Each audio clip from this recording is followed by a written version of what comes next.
वल्क़लमि वमा यस्तून।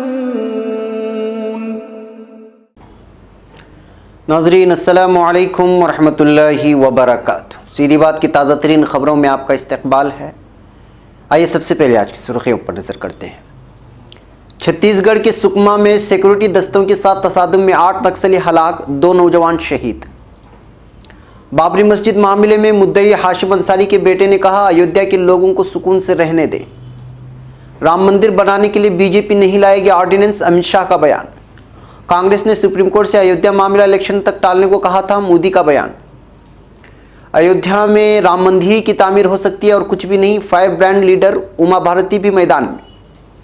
अयोध्या धर्मसभा अब लड़ना नहीं है, डटना है, सब्र बहुत हुआ, हमें हर हाल में राम मंदिर चाहिए, मोहन भागवत का बयान। कलबुर्गी कत्ल मामला जांच में ताखिर पर सुप्रीम कोर्ट ने कर्नाटक हुकूमत को लगाई फटकार, पूछा जांच कब तक पूरी होगी। तो फिर 3 साल के बाद ही रहा हो जाता दहशतगर्द अजमल कसाब। नए साल में आपको होगी नए डिबेट और क्रेडिट कार्ड की जरूरत, जानना है बेहद जरूरी। हम तेलंगाना में अकलियतों को न 12% रिजर्वेशन देंगे और न किसी को देने देंगे, अमित शाह का बयान। असातिज़ा बच्चों के साथ वालिदैन की तरह सिला रहमी का बर्ताव करें, मौलाना मंसूर अहमद मदनी का बयान। मजहब और ज़ात की बुनियाद पर लोगों को न लड़ाएं, बीजेपी आरएसएस अमीर जामई का बयान। करतारपुर कॉरिडोर कैप्टन अमरिंदर सिंह ने ठुकरा दी पाकिस्तान की दावत, सिद्धू ने कहा दोस्त ने बुलाया है जरूर जाऊंगा। डीजल महंगा, पेरिस में आवाम सरापा एहतिजाज, सदर से मुस्तफा होने का मुतालबा। मुंबई 26/11 हमला, 10 साल बाद अमेरिका का ऐलान, मुलजिमिन को पकड़वाने पर $50 लाख का इनाम। रूस ने यूक्रेन की जंगी कश्तियों पर कब्जा कर लिया, कशीदगी में इजाफा। इसराइली फौज का क्रैकडाउन, अल-कुद्स के गवर्नर समेत 9 फिलिस्तीनी गिरफ्तार। इराक और ईरान के सरहदी इलाके में जलजला, 1 की मौत, मुतअद्दिद जख्मी। अफगानिस्तान सूबे फरह में तालिबान का हमला, 18 पुलिस एहलकार हलाक। मिस्र में निकाह खान ने अपने साथ लैपटॉप या टैबलेट रखा करेंगे। दुनिया दहशतगर्दी की तरह मंशियात की तिजारत के खिलाफ भी खामोशी इख्तियार किए हुए है, सद एर्दोगान का बयान। आखिर में तुर्की के अखबारात से कुछ अहम तरीन झलकियां। नाज़रीन अस्सलामु अलैकुम वरहमतुल्लाहि वबरकातुहू। सीधी बात की ताज़ा तरीन ख़बरों में आपका इस्तकबाल है। मैं अंसार अजीज़ नदवी आज की ख़बरों की तफसीलात लेकर आपकी खिदमत में हाजिर हूँ। आइए ख़बरों की तफसीलात पर नज़र करते हैं। नाज़रीन, सबसे पहले अयोध्या और बाबरी मस्जिद के सिलसिले में, राम मंदिर के सिलसिले में जो हालात पैदा हो रहे हैं अयोध्या में और उसके बाद जो बयानबाजियाँ हो रही हैं, उसके सिलसिले में कुछ अहम तरीन ख़बरें हैं। पहले हम उसको सुनते हैं, फिर उसके बाद दीगर ख़बरों पर चले जाते हैं। राम जन्मभूमि बाबरी मस्जिद मामले में फ़रीक इकबाल अंसारी ने अयोध्या में विश्व हिंदू परिषद की धर्मसभा के मद्देनज़र किए गए हिफाजती इंतज़ामात पर इत्मीनान का इजहार किया, मगर हुक्म इम्तिनान नाफिज होने के बावजूद इतनी बड़ी भीड़ जमा करने की मंशा पर सवाल भी उठाए। इकबाल अंसारी इस मामले में फ़रीक रहे मरहूम हाशिम अंसारी के बेटे हैं। अंसारी ने अयोध्या में धर्मसभा के नाम पर भीड़ जमा करने की मंशा पर सवाल उठाते हुए कहा, उनको विधान भवन या पार्लियामेंट का घेराव करना चाहिए और अयोध्या के लिए लोगों को सुकून से रहने देना चाहिए। इधर all India Muslim personal law board के सीनियर मेंबर वकील ज़फ़रयाब जैलानी ने कहा है कि अयोध्या में जो कुछ भी हो रहा है वो अदालत की तौहीन है। उन्होंने कहा कि बयानात और तकरीबात के ज़रिए अदालत को चैलेंज दिया जा रहा है। अयोध्या में राम मंदिर तामीर की मांग तेज़ करने के लिए शिवसेना और विश्व हिंदू परिषद ने अलग अलग प्रोग्राम मुनाकिद किए हैं और कर रहे हैं। इसके लिए अयोध्या में हिफाजत के बेहद सख्त बंदोबस्त किए गए हैं। शरारती अनासिर पर नज़र रखने के लिए ड्रोन कैमरों का इस्तेमाल किया गया है। अब खबर नई दिल्ली से। अयोध्या में राम मंदिर की तामीर को लेकर चल रहे तनाज़े के बीच बीजेपी सदर ने वाज़ेह कर दिया है कि उनकी पार्टी इस मामले में अदालत की सुनवाई का इंतज़ार करेगी। शाह ने कहा है कि इनकी पार्टी विंटर सेशन में राम मंदिर बनाने के लिए कोई बिल या ऑर्डिनेंस नहीं लाएगी, बल्कि सुप्रीम कोर्ट में चल रही जनवरी की सुनवाई का इंतज़ार करेगी। नवभारत टाइम्स के मुताबिक शाह ने भरोसा जताया है कि सुप्रीम कोर्ट का फैसला मंदिर के हक में होगा और उन्होंने कांग्रेस पर हमला बोलते हुए कहा कि यह मामला 9 सालों से क्यों इल्तिवा में पड़ा था। अमित शाह ने कहा कि राम मंदिर की तामीर उनकी पार्टी का कमिटमेंट है। वो मजीद कहते हैं कि मामला सुप्रीम कोर्ट में ज़ेर इल्तिवा है और हमें इसकी सुनवाई के लिए जनवरी तक इंतज़ार करना चाहिए। हालांकि ये भी समझना चाहिए कि मामला 9 सालों से ज़ेर इल्तिवा है और अभी भी कांग्रेस रहनुमा कपिल सिब्बल ने मांग की थी कि सुनवाई 2009 के इंतखाबात के बाद होनी चाहिए। इंडिया टुडे के मुताबिक कांग्रेस पर हमला बोलते हुए शाह ने कहा, क्या कपिल सिब्बल बगैर राहुल गांधी की इजाज़त के सुनवाई को के लिए अर्जी दायर कर रहे हैं। अमित शाह ने कहा कि बीजेपी आगे की सुनवाई का इंतजार करेगी जो 22 जनवरी को होनी है।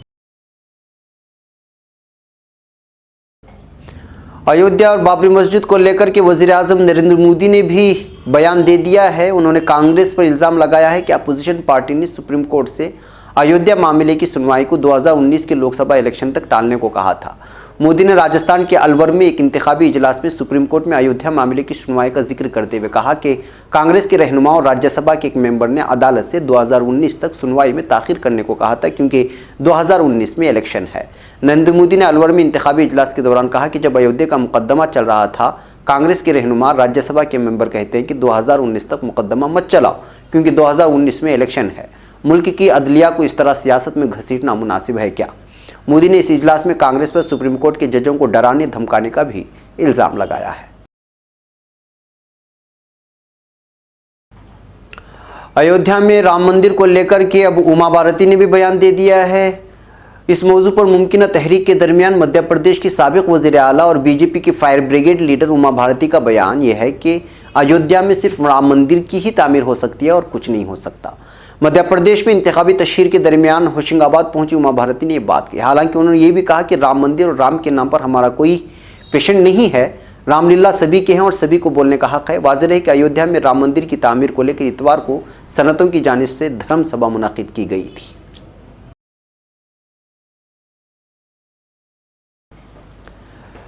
राम मंदिर का हमेशा से राग अलापने वाले आरएसएस के लीडर भी इस वक्त बयान दे चुके हैं। लोकसभा इंतखाबात में कुछ माह बाकी हैं, ऐसे में अयोध्या में राम मंदिर का मामला एक बार फिर गर्म हो गया। राम मंदिर को लेकर अयोध्या, पुणे और बेंगलुरु में धर्मसभा का इनेकाद किया गया और राम मंदिर की तामीर को जल्द अज जल्द यकीनी बनाने का मुतालबा किया गया। इस मौके पर आरएसएस सरबराह मोहन भागवत ने कहा कि मुल्क को राम मंदिर चाहिए। उन्होंने कहा कि सब्र बहुत हो गया, अब मुल्क में जन जागरण करना होगा। मोहन भागवत ने सुप्रीम कोर्ट में मामले की समाअत में ताखिर पर सवाल उठाते हुए कहा कि अवामी मफाद से मुतालिक मामलों को मुलतवी करने से क्या होगा। हालांकि भागवत ने वाज़ेह किया कि राम मंदिर पर हमारा मुतालबा है और उस पर लड़ना ही नहीं, अड़ना यानी डटना भी है। इससे कबल विश्व हिंदू परिषद ने अयोध्या में इतवार को धर्मसभा का इनेकाद किया था। इस मौके पर दावा किया जा रहा है कि 2 से 3 लाख राम भक्त अयोध्या पहुंचे थे, मगर यह हकीकत में नहीं हुआ। नाज़रीन, अब खबर छत्तीसगढ़ से। छत्तीसगढ़ के नक्सलजदा सुकमा जिले में सिक्योरिटी फोर्सेस ने एक तसादुम में 8 नक्सलियों को हलाक कर दिया है। इस तसादुम में डीआरजी के 2 नौजवानों की भी शहीद होने की खबर मिली है। मिली मालूमात के मुताबिक कष्टाराम थाना इलाके के साकलेर में सुबह तकरीबन 8 बजे तसादुम शुरू हुआ था, जो अभी भी जारी है। जाए हादसे से अभी भी वाज़ेह जानकारी निकलकर सामने नहीं आ रही है।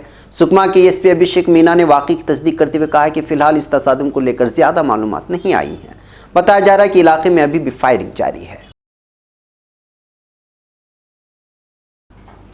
खबर नई दिल्ली से। एमएम कलबुर्गी कत्ल मामले को लेकर सुप्रीम कोर्ट ने कर्नाटक हुकूमत को फटकार लगाई है।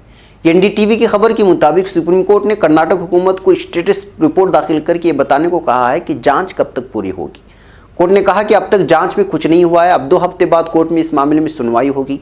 एमएम कलबुर्गी की बीवी उमा देवी की अर्जी पर सुनवाई कर रही सुप्रीम कोर्ट ने कहा कि वो इस अर्जी को निगरानी के लिए बॉम्बे हाईकोर्ट में भेज सकते हैं।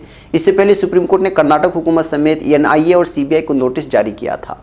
वाज़ेह हो कि एमएम कलबुर्गी के अगस्त 2015 में गोली मारकर कत्ल कर दिया गया था। कलबुर्गी की बीवी उमा देवी का इल्ज़ाम है कि इस कत्ल मामले में जांच में अभी तक कोई खास प्रोग्रेस नहीं हुई है। अर्जी में इल्ज़ाम लगाया गया है कि इनके शौहर दानेश्वर नरेंद्र दाभोलकर और गोविंद पानसरे के कत्ल में बहुत ज़्यादा एकसानियत है। अब खबर मुंबई से।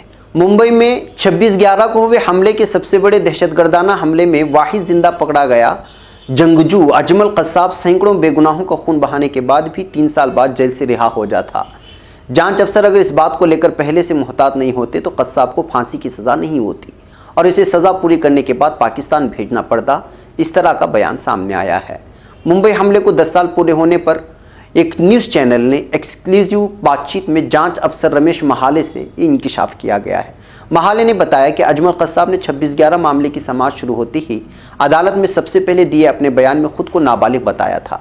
कसाब ने कहा था कि वो नाबालिग है और उसका केस जुवेनाइल जस्टिस बोर्ड के सामने रखा जाए। महाले बताते हैं कि हम इस बात के लिए पूरी तरह तैयार थे। इस बात का एहसास पहले से ही था कि अजमल कसाब खुद को बचाने के लिए नाबालिग कार्ड खेल सकता है। इस वजह से हमने पहले ही सबूत जमा कर रखे थे, जिसकी वजह से अजमल कसाब का ये दाव नाकाम हो गया। अगर वो अपने मंसूबों में कामयाब हो जाता तो उसे 3 साल की सज़ा होती और फिर उसे पाकिस्तान वापस भेजा जाता।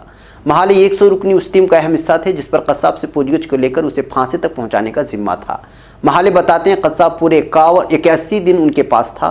पहले 2-3 दिन कसाब ने काफ़ी झूठ बोलने की कोशिश की, लेकिन बाद में उसने सब कुछ कबूल कर लिया। अब खबर बैंक के हवाले से। साल 2019 के पहले दिन यानी 1 जनवरी से आपका डेबिट और क्रेडिट कार्ड काम करना बंद कर देगा। रिजर्व बैंक ऑफ इंडिया की हिदायत के मुताबिक मैग्नेटिक स्ट्रैप वाले डेबिट कार्ड को हर हाल में 31 दिसंबर तक नए ईवीएम चिप वाले कार्ड से बदल दिया जाना चाहिए। ये कार्ड मबनी है पिन पर, इसलिए आपको नए साल में नए डेबिट क्रेडिट कार्ड की ज़रूरत पड़ेगी। राने ने एटीएम और डेबिट कार्ड के पीछे की तरफ एक काली पट्टी नज़र आती है। ये काली पट्टी मैग्नेटिक स्ट्रैप है जिसमें आपके अकाउंट की मुकम्मल मालूमात दर्ज होती है। एटीएम में उसे डालने के बाद पिन नंबर डालती ही आप अपने अकाउंट से पैसे निकाल पाते हैं। लेकिन क्या आप जानते हैं कि मैग्नेटिक स्ट्रैप कार्ड नहीं है। सिक्योर रिजर्व बैंक मुताबिक मैग्नेटिक स्ट्रैप कार्ड अब पुरानी टेक्निक हो चुकी है। ऐसा कार्ड बनना अब बंद हो गया है क्योंकि ये कार्ड पूरी तरह सिक्योर नहीं थे, जिसकी वजह से उन्हें बंद कर दिया गया है। अब उनकी जगह ईवीएम चिप कार्ड को तैयार किया गया है। तमाम पुराने कार्ड्स को नए कार्ड से बदला जाएगा। अब खबर तेलंगाना से। बीजेपी के कौमी सदर अमित शाह ने कहा है कि तेलंगाना के इंतखाबात रियासत के मुस्तकबिल को बनाने वाले हैं और बीजेपी ही ऐसी हुकूमत तेलंगाना में दे सकती है जो मजलिस पर मुनहसिर न हो। उन्होंने ज़िला वरंगल के परकाल में बीजेपी के इंतखाबी जलसे से खिताब करते हुए कहा कि तेलंगाना पर इंतखाबात को थोपा गया है। अगर लोकसभा के इंतखाबात के साथ रियासती असम्बली के इंतखाबात होते तो रियासत के अवाम को इस खर्च से बचाया जा सकता था। उन्होंने कहा कि मोदी के खौफ और अपने बेटे बेटी को सियासत में आगे करने के लिए जल्द इंतखाबात तेलंगाना के वज़ीर आला ने यहाँ के अवाम पर थोपने का काम किया। उन्होंने अक़लियतों के लिए 12% रिजर्वेशन के लिए मरकज़ को रियासती हुकूमत की तरफ से तजवीज़ भेजने पर भी एतराज़ करते हुए कहा कि सुप्रीम कोर्ट ने रिजर्वेशन की हद 50% मुकर्रर की है। उन्होंने कहा कि अगर अक़लियतों को 12% रिजर्वेशन दिया जाता है तो ऐसी सूरत में किन तबक़ात के रिजर्वेशन में कमी की जाएगी। उन्होंने अक़लियतों की रिजर्वेशन को गैर दस्तूरी करार दिया और कहा कि इस मुल्क में मजहब की बुनियाद पर रिजर्वेशन नहीं दिया जा सकता। जब तक बीजेपी मजहब की बुनियाद पर रिजर्वेशन की मुखालिफत की जाती रहेगी, ना हम 12% रिजर्वेशन देंगे और न किसी को देने देंगे। अब खबर लखनऊ से। समाजवादी पार्टी के कौमी तर्जुमान और नौजवान मुतहर्रिक लीडर अमीक जामई ने मरकज़ और रियासती हुकूमत पर दाल की कीमतों में 15 रुपये इजाफा होने पर जमकर तनकीद की है। अमीक जामई ने कहा कि पौने 5 साल से किसान परेशान हैं। उनकी फसलों की स्वामीनाथ कमीशन की सिफारिशात के मुताबिक वाजिब कीमत नहीं मिल रही है। उन्होंने बीजेपी हुकूमत पर तनकीद करते हुए कहा कि ना तो किसानों का कर्ज माफ़ हुआ और ना ही उनको उनके वाजिब हुकूक मिल रहे हैं। किसानों की नाराज़गी को देखते हुए बीजेपी हुकूमत मुहिब्बे वतन को मजहब और ज़ात की बुनियाद पर लड़ाकर उनकी तवज्जो हटाना चाहती है। अमीर जामई ने कहा कि मोदी हुकूमत में 50,000 किसानों ने खुदकुशी कर ली। किसानों की हालत सुधारने के लिए गुज़िश्ता हुकूमत में किसानों को आरबीआई के जरिए पूरे कर्ज का 18% किसानों को देने की शर्त थी, लेकिन मोदी हुकूमत ने 2015-16 में 58,000 करोड़ इस कर्ज का कॉरपोरेट दोस्तों को दे दिया। मुतवस्सित तबके के किसानों ने 20,000 भी लोन न अदा करने की शर्त पर फंदे से लटकने पर मजबूर होना पड़ा। अब खबर पाकिस्तान से। पाकिस्तान में करतारपुर कॉरिडोर की इफ्तिताही तकरीब में हिंदुस्तान की तरफ से नुमाइंदगी को लेकर तज़ब्ज़ुब बरकरार है। वज़ीर ख़ारिजा सुषमा स्वराज पहले ही पाकिस्तान की दावत को मुस्तरद कर चुकी हैं। वहीं पंजाब के वज़ीर आला कैप्टन अमरिंदर सिंह ने सरहद की दूसरी जानिब से हो रहे दहशतगर्दाना हमलों की दुहाई देते हुए कहा है कि वो पाकिस्तान नहीं जाएंगे। वहीं पंजाब हुकूमत में वज़ीर नवजोत सिंह सिद्धू ने गेंद वज़ारत दाखिला के पाले में डाल दिया है। उन्होंने कहा कि मैं पाकिस्तान जाने के लिए पुरजोश हूँ। हमने वज़ारत दाखिला से इजाज़त तलब की है। वज़ारत दाखिला की जानिब से अगर इजाज़त मिलती है तो वो उसमें शिरकत करेंगे। दरअसल नवजोत सिंह सिद्धू ने पाकिस्तानी वज़ीर आज़म इमरान खान के हल्फ बर्दारी तकरीब में भी शिरकत की थी, जिस पर बीजेपी ने सख्त एतराज़ किया था। न्यूज़ एजेंसी ANI से नवजोत सिंह सिद्धू ने कहा, करतारपुर कॉरिडोर पर सियासत नहीं होनी चाहिए। मेरे दोस्त ने मुझे बुलाया है तो मैं पाकिस्तान ज़रूर जाऊँगा। नवजोत सिंह सिद्धू ने कहा, इमरान खान ने करतारपुर कॉरिडोर पर फैसला लेकर 12 करोड़ सिखों का दिल जीता है। अब खबर फ्रांस से। फ्रांस में डीजल की कीमतों में इजाफे पर शहरी सरापा एहतिजाज बन गए हैं। सदारती महल पर धावा बोलने वाले मुजाहिरीन ने सदर माक्रून के इस्तीफा का मुतालबा कर दिया है। खबर के मुताबिक फ्रांस में डीजल पर लगने वाले नए टैक्स से तेल की कीमतों में इजाफा होने पर आवाम के सब्र का पैमाना लबरेज हो गया और लाखों मुजाहिरीन सड़कों पर निकल आए। मुश्तइल मुजाहिरीन को रोकने के लिए 3000 से ज़ायद पुलिस अहलकार वस्ती पेरिस में तैनात किए गए हैं। मुजाहिरीन में शामिल एक 43 साल शख्स ने हाथ में दस्ती बम लेकर सदारती महल में दाखिल होने की कोशिश की, जिसे गिरफ्तार कर लिया गया। मुजाहिरीन को मुंतशिर करने के लिए पुलिस ने तेज़धार वाले पानी और आंसू गैस का भी इस्तेमाल किया। वाज़ेह है कि फ्रांस में सबसे ज़्यादा इस्तेमाल होने वाला ईंधन डीजल है, जिसकी कीमत में एक साल के दौरान 23% तक इजाफा कर दिया गया है और डीजल की मौजूदा कीमत गुज़श्ता 18 साल की बुलंदतरीन सतह पर पहुँच गई है। अब खबर मुंबई से। मुंबई में 26 नवंबर 2008 को हुए दहशतगर्दाना हमले को पीर के रोज़ 10 साल हो गए। इस हमले में दहशतगर्द तंजीम लश्कर तैयबा के 10 दहशतगर्दों ने मुतअद्दिद मकामात पर हमला करके 167 लोगों का कत्ल कर दिया था। चूँकि लश्कर तैयबा पर इसका इल्ज़ाम लगा दिया गया है, इस वजह से इसका लफ्ज़ हम लोग इस्तेमाल कर रहे हैं। हलाक होने वालों में अमरीकी शहरी भी शामिल थे। हमले के 10 साल बाद अमरीका की जानिब से बड़ा बयान आया है। अमरीकी वज़ीर ख़ारिजा माइक पोम्पियो ने 26/11 हमले से दहशतगर्दों के बारे में कोई इत्तला देने पर इनाम का ऐलान किया है। पोम्पियो ने कहा, 26/11 हमले की साजिश से जुड़े हाफिज़ सईद ज़कीर रहमान लखवी को पकड़वाने पर $50 लाख यानी 35 करोड़ रुपए का इनाम दिया जाएगा। अमरीकी वज़ीर ख़ारिजा ने कहा, हमले के मुलज़िमीन का अब तक पकड़ा ना जाना शर्मनाक है। तमाम ममालिक और ख़ास तौर पर पाकिस्तान की जिम्मेदारी है कि अक़वाम मुत्तहिदा की सलामती कौंसिल की करारदाद के तहत वो इस हमले के मुलज़िमीन को सज़ा दिलवा। याद रखें कि हाफिज़ सईद और ज़कीर रहमान लखवी पर हमेशा से 26/11 के इल्ज़ामात लगते रहे हैं और इनको मुलज़िम माना जाता रहा है। अब खबर रूस की जानिब से यूक्रेनी बहरिया की 2 जंगी कश्तियों समेत 3 जहाज़ों पर कब्जे ने दोनों ममालिक के दरमियान एक मरतबा फिर कशीदगी पैदा कर दी है। खबर के मुताबिक रूस और यूक्रेन के दरमियान कुछ सालों से जारी कशीदगी में मज़ीद इजाफा उस वक्त हुआ जब रूसी अफवाज ने यूक्रेनी बहरी जहाज़ों पर समंदरी हदूद की खिलाफ वर्जी का इल्ज़ाम आयद करते हुए कब्जा कर लिया। बताया गया है कि गुज़श्ता रोज़ पेश आने वाले वाक़े में यूक्रेनी बहरिया की कश्तियों और जहाज़ों पर मौजूद अमले भी शदीद ज़ख्मी हुआ है। ज़राए का कहना है कि रूसी फ़ौज ने समंदरी हदूद की खिलाफ वर्जी करने पर बहरे अस्वद और बहरे आजू के दरमियान आबनाए किर्च पर कायम पुल के नीचे बहरी टैंकर खड़ा करके यूक्रेनी बहरिया का रास्ता रोक दिया था। दूसरी जानिब अक़वाम मुत्तहिदा के सलामती कौंसिल ने रूसी इक़दामात के बाइस हंगामी इजलास का इनेकाद किया है ताकि रूस यूक्रेन के दरमियान हालिया कशीदगी को कम या ख़त्म किया जा सके।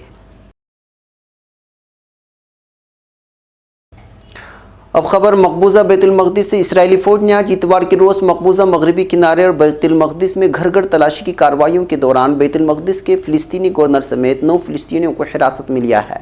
मरकज़ इत्तलात फ़िलिस्तीन के मुताबिक इसराइली फ़ौज ने इतवार को अलसबा एक छापामार कार्रवाई के दौरान फ़िलिस्तीनी गवर्नर अदनान गैस को हिरासत में ले लिया। काबिज़ फ़ौज ने दावा किया है कि बैत फुज्जार के मकाम से छापे के दौरान देसी साख्ता असलहा भी मिला है।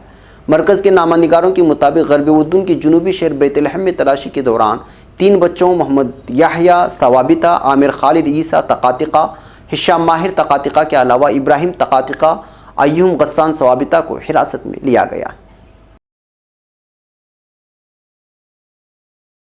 अब खबर इराक से। इराक और ईरान के सरहदी इलाके में इतवार के रोज़ ज़लज़ले के शदीद झटके महसूस किए गए हैं। इस दौरान एक की मौत जबकि 361 दीगर ज़ख्मी हो गए। इराक के ज़लज़ला इंतबाह मरकज़ के मुताबिक रेख्तर पैमाने पर ज़लज़ले की शिद्दत 6.3 मापी गई। ज़लज़ले की वजह से इराक़ी कुर्दिस्तान के इलाके में एक शख्स की मौत भी हो गई और 43 दीगर ज़ख्मी हो गए। CNN ने अमरीकी जियोलॉजी सर्वे के हवाले से बताया है कि ज़लज़ले का मरकज़ ईरान के करमनशाह इस्लामी शहर से 114 किलोमीटर शुमाली मगरबी इलाके में 65 किलोमीटर ज़मीन की गहराई में था। अफसरान ने कहा कि ज़लज़ले के झटके थमने के बाद मुतासिरा इलाकों में 6 राहत और बचाव टीमें रवाना कर दी गई। फ़ौज और उसकी नीम फ़ौजी दस्ते रेवोल्यूशनरी गार्ड भी बचाव मुहिम में ताउन कर रहा है। अब खबर अफ़गानिस्तान से। अफ़गानिस्तान के सूबे फ़राह में तालिबान शिद्दत पसंदों ने पुलिस काफ़िले पर हमला कर दिया। इस हमले में 18 पुलिस एहलकार हलाक हो गए हैं। मकामी सूबाई कौंसिल के एक रुकन दादल्ला कानी के मुताबिक इस हमले में 4 पुलिस एहलकार ज़ख्मी भी हुए हैं, जिनमें नायब सूबाई पुलिस सरबराह शामिल हैं।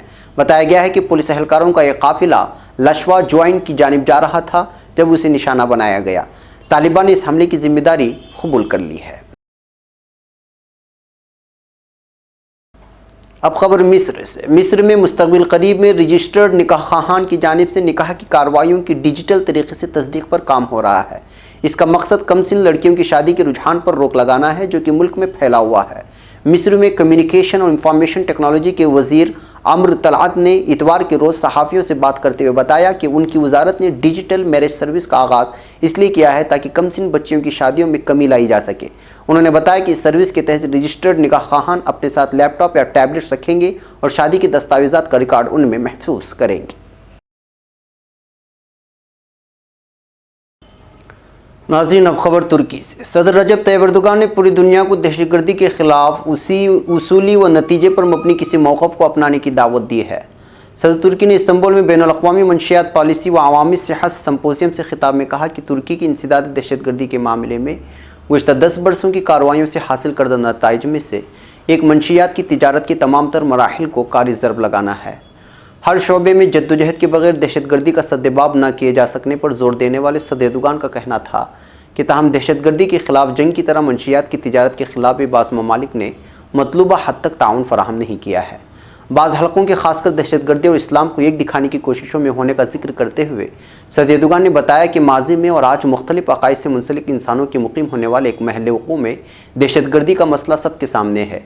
इसके बावजूद मुसलमानों पर इस किस्म की तहमत लगाना आलमी सतह पर दहशतगर्दी के खिलाफ जंग की राह में सबसे बड़ी रुकावट को तश्कील देता है। मगरबी ममालिक की इंसदाद दहशतगर्दी के मामले में दोगली पॉलिसियों से काम लेने पर जोर देने वाले एर्दोगान ने दरियाफ्त किया कि क्या साल 2013 के गेज़ी पार्क वाक़यात में बैनुल-अक़वामी ज़राए इब्लाग ने तवातुर से तक़सीम स्क्वायर की कवरेज नहीं की थी। उस वक्त पेरिस में दहशतगर्दी हो रही है। क्या आलमी ज़राए इब्लाग की इस मामले में आवाज़ निकल रही है? जी नहीं, पूरी दुनिया खामोश तमाशाई बनी हुई है। ये पेरिस वाक़यात पर बात करने से कतरा रही है क्योंकि ये नहीं चाहती कि पेरिस पर कोई आँच आए, लेकिन हक़ाइक़ सबके सामने आया है। उन्होंने मज़ीद कहा कि इस तमाम अवामिल को मद्देनज़र रखते हुए हम पूरी दुनिया से दहशतगर्दी के खिलाफ उसूली और काबिल नतीजा मौक़िफ़ अपनाने की अपील करते हैं। अब खबर तुर्की के कुछ अखबारों से। रोज़नामा सबाह सिक्योरिटी क़ुव्वतों के लिए बख्तरबंद गाड़ियाँ उन्वान के तहत लिखता है कि दिफाई सनअती इदारे ने सिक्योरिटी क़ुव्वतों की ज़रूरत को पूरा करने की ज़ेर बख्श सरअंजाम दिए जाने वाले मनसूबों के दायरे कार में BMC की जानिब से तैयार करदा क्रीपी-2 नामी बख्तरबंद गाड़ियों की पहली खेप को मुताल्लिक़ा शोबों के हवाले कर दिया है। क्रीपी-2 गाड़ियों को असलहा, फ़ौजी साजो सामान और मतलूबा अशिया की बाहिफाजत और सुरअत से तरसील, जंगी माहौल में इस्तेमाल किए जा सकने और रिवायती फ़ौजी कार्रवाइयों समेत बारूदी सुरंगों की सफाई, दहशतगर्दों के खिलाफ नबरद आजमाई और सरहदी तहफ़्फ़ुज़ जैसे उमूर में बरोकार लाए जाने के ज़ेर मकसद तैयार किया गया है। रोज़नामा यानी शफ़क़ तुर्क मैक्रोनी की 154 ममालिक को बरामदात जली सुर्खियों चस्पा करते हुए लिखता है कि तुर्क मैक्रोनीस सनतकारों की अंजुमन के बोर्ड ऑफ डायरेक्टर्स अब्दुल-क़ादिर खुल्लाहची ओलो का कहना है कि तुर्की 154 ममालिक को मैक्रोनीस की बरामदात कर रहा है। सन 2016 में उसकी बरामदात 8,31,000 टन थी, तो गुज़श्ता बरस ये मकदार 10,55,000 टन तक बढ़ी है। रोज़नामा वतन तुर्की में पहली बार रजिस्ट्रेशन मुकम्मल उन्वान के तहत अपनी खबर में लिखता है कि अंतालिया की तहसील गाजी पाशा में 3 बरसों से तजुर्बाती बुनियादों पर काश्त करदा और कलील मुद्दत में रोज़ी कमाने की माहियत इख्तियार करने वाले ड्रैगन फ्रूट की बाज़ाब्ता रजिस्ट्रेशन हो गई है। तुर्की में पहली बार रजिस्ट्रेशन किए गए इस ट्रॉपिकल फल को मशरूब, सलाद और फल के तौर पर इस्तेमाल किया जा सकता है। नाज़रीन, ये थी आज की ताज़ा तरीन खबरें। अगली ताज़ा तरीन खबरों के साथ फिर आपसे मुलाकात होगी। जाते जाते आपको बता दें कि हमारा सलाम बेंगलुरु आज का शाये हो चुका है, जिसमें 2 खुसूसी रिपोर्ट हैं और सीधी बात भी शाये हो चुकी है इस हफ्ते की। उसको भी देखें, इस वीडियो को भी देखें। हमारे चैनल को सब्सक्राइब करें। जिन लोगों ने सब्सक्राइब किया है, बेल आइकन को ज़रूर दबाएं ताकि हमारे ताज़ा तरीन वीडियो से आपको आगाही होती रहे। हमें आप नहीं चाह सकते। अस्सलामु अलैकुम रहमतुल्लाहि व बरकातुहू।